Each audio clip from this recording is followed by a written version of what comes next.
இருக்க முடியாது, சில காரியங்களை செய்யாம இருக்க முடியாது, சில காரியங்களை பார்க்காம இருக்க முடியாது. அப்போ அது போய் நம்மளை பாதிக்குது. அதை எப்படி நம்ம தடுத்து நிறுத்துறது?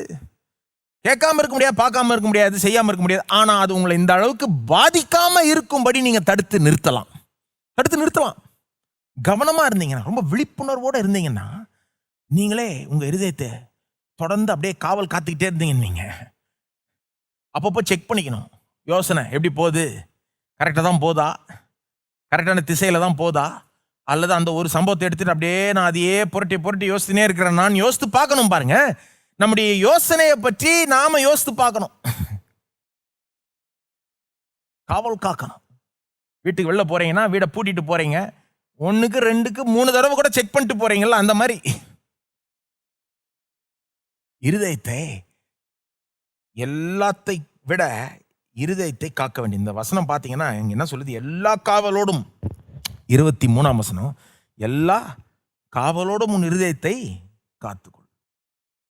சில அந்த எபிரே மொழியில போய் பார்த்தீங்கன்னா, இங்க தமிழ்ல எல்லா காவலோடும் அப்படின்னு வருது இல்ல, எபிரே மொழியில எப்படி வருதான்? எல்லா காவலை விட உன் இருதயத்தை காத்துக்கொள். எல்லா காவலை விட, அதாவது மற்ற காரியங்களை நீ காக்கிறதை விட, உன் வீட்டை நீ காக்கிறத விட, உன் வேலையை நீ காக்கிறத விட, உன் குடும்பத்தை நீ காக்கிறத விட, உன் எல்லாத்தையும் வேற எதை காக்கிறோமோ அதை விட உன் இருதயத்தை காத்துக்கொள். அதுல இருந்தா எல்லாமே வெளிவரும். இல்லைன்னா வீட்டை காத்து, வேலையை காத்து, குடும்பத்தை காத்து, இருதயத்தை காத்துக்கலன்னா கடைசியில் எல்லாமே